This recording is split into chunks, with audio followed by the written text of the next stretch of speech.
Hello and welcome to Politics Today on Channels Television. I'm Sheung Okin Baloye.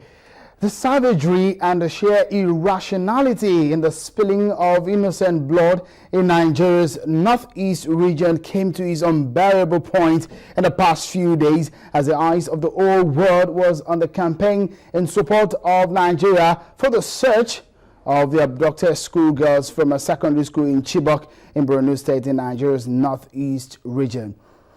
The whole world came to Nigeria's aid just at the same time the world business leaders converged on the capital territory, Abuja, for the World Economic Forum for Africa. The whole world stood up to condemn the killings and the abduction by the sect Boko Haram. The Nigerian government may be under intense pressure on what to do and how well to coordinate the activities in bringing back the schoolgirls, over 200 of them, and solving the challenge of insurgency. President Jonathan's confidence level perhaps got a notch higher with the multiple support from countries like the US, the UK, France, and China. Well, today the opposition party told journalists in Lagos that it wants to help the federal government. But beyond all of these that we're talking about, what must the Nigerian government do now to make sure that Nigerians are at peace and concentrate on developing the now #1 economy on the continent? Joining me now via Skype on the program as we open the doors to the presidency is President Jonathan's senior media advisor on publicity, Dr. Ruben Abati. Thank you for joining me at this time, Dr. Abati. Let me ask you, give us a sense of the update on the situation and the efforts of government in fighting terror in Nigeria. Well, first of all, you will notice that the World Economic Forum was a great success, and President Jonathan made a point at that forum that the attendance showed that the world has confidence in Nigeria. If the intention of the terrorists was to derail that particular event, they failed. And what you find is that there is a consensus internationally that terror is unacceptable, that the abduction of girls or any human being whatsoever is barbaric and is a crime against humanity. And at the end of the day, the international community is standing ready and standing firm on this back and bringing them back to safety. The hunt is on, it's going on, and the military is very well motivated, and the government remains determined to ensure that this nightmare is brought to an end. As you well know, we've been receiving messages of support and expressions and offers of support from different parts of the world. You listed quite a number of countries when you were introducing the program.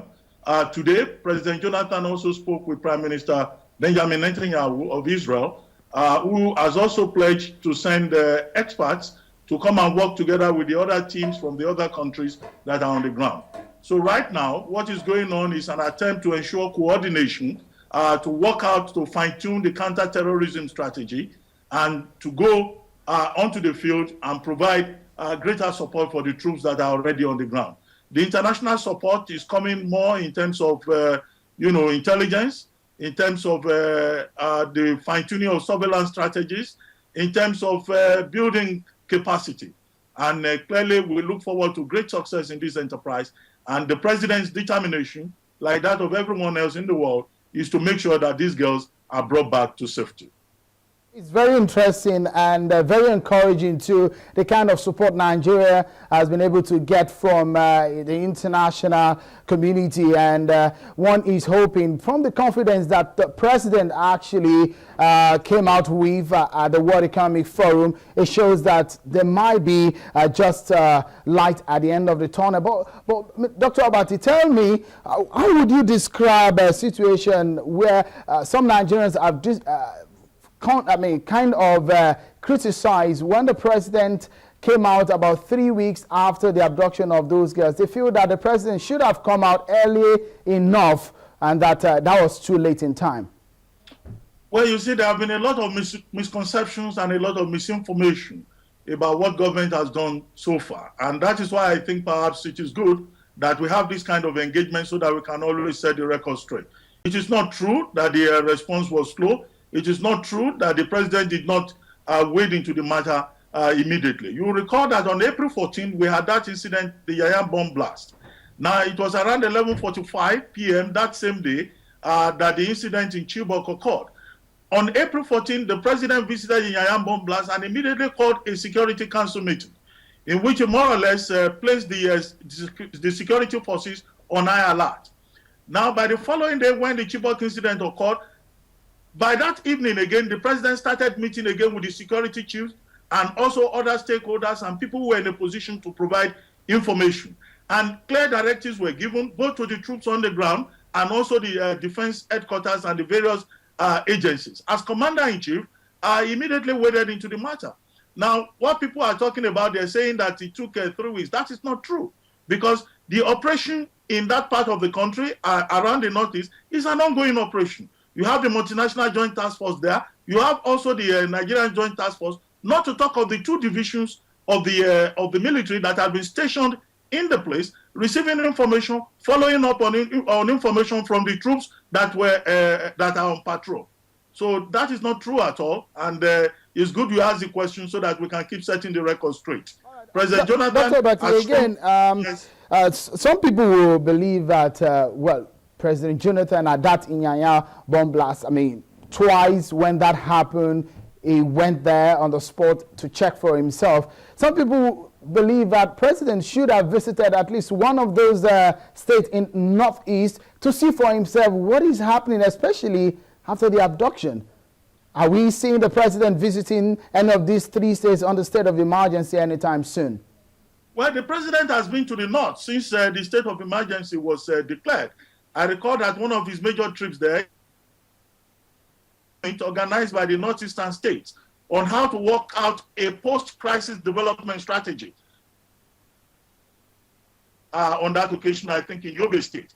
And his engagement with the governors from that area is a regular engagement. He's constantly meeting with them. He's constantly having information and giving directives. About he's going to Chibok, well, I won't rule it out. It may come up. But what you must note is that, of course, the forces are on the ground, and the security chiefs, a few days ago, were on the ground there to assess, to carry out on-the-spot assessment.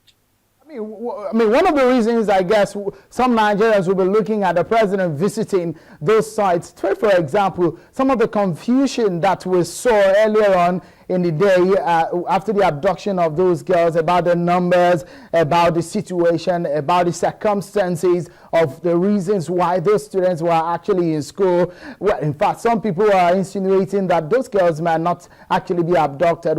Some people believe that if president actually visited those area or Chibok, there must be some clarity, because the president is what we're talking about here. Well, I mean, it's not about the president even going there personally. Don't let us sensationalize this issue. President Jonathan has a job to do to make sure that those girls are brought back to safety, and he has given clear directives. There is a fact-finding committee, a presidential committee that President Jonathan has set up. And that committee, I'm sure, is either on the ground now or will be on its way to Chibok. And its mandate is very clear: to engage the various stakeholders within the community, to relate with the people, to assist the families, in terms of the, whatever they may require or they may need. Now, that presidential committee going ahead is important. And the work of that committee has started, and the committee has already been giving information to the public. But if you say that, look, the president must also go there physically, I've told you, I will not rule it out. But work is going on. Government is focused and government is determined. And then the point you made about some people even doubting that the girls, were kidnapped or not. Well, I mean, we are not focusing on that. But some of the information that has been put out by people include, for example, why is it that in this particular school, adequate arrangements were not made by the school authorities when the girls were staying there at night? Questions have been raised. Why is it that in the WAEC list, you have 60-year-old men, sitting for examination in a girls' secondary school? But I don't want to dwell on that, because people could turn around and say, oh, we're trying to pass the buck. We're not passing any buck. Whatever contradictions are there will be dealt with. The priority for President Jonathan at this moment is to deploy all resources and to mobilize every effort to ensure that those girls are brought back to safety. And with the international coalition that we have, you will see, of course, that there has been very serious intensification of the effort. Thank you, Dr. Abati. Now, tell me, talking about intensifying effort. Take, for example, I mean, at times I really don't like to make this example, but I guess I should make it so that we can get clear on the issue that I'm about to raise. After the 9/11, America actually set up some agency on counterterrorism. And one would think that has Nigeria made any effort in actually creating specialized agencies within the paramilitary or within the military to make sure that the issue of terrorism, which is actually a major challenge in Nigeria, take for example, the Homeland Security and all of that were created shortly after the 9/11.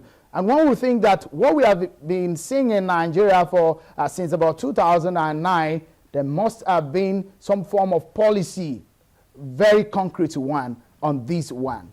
Well, maybe you don't have information in this regard. The truth of the matter is that under President Jonathan, the various security units now have anti-terrorism units, which were not there before. They have, men, personnel who are specially trained to deal with anti-terrorism, both in the police, the military, the various agencies. So there are special developments, departments, special units dedicated specifically to battling terrorism and making sure that, Nigeria wins the war. At the same time, in the Office of the National Security Advisor, there is a special counter-terrorism desk and persons working on the issue who are the expertise and who are, liaising with other countries, particularly neighboring countries in various aspects. Dr. Abati, tell me, you understand, you know about the Amnesty International statement about this situation, that Nigerian military were informed beforehand, just before these girls were abducted. It seems to a lot of Nigerians that the country seems to just be going into more proactive actions after this decision, perhaps when the global community actually waded in. Well, the Director of Defense Information has already dealt with that issue in a press release 2 days ago, and he made it very clear that the allegation is untrue and that perhaps, Amnesty International is misinformed.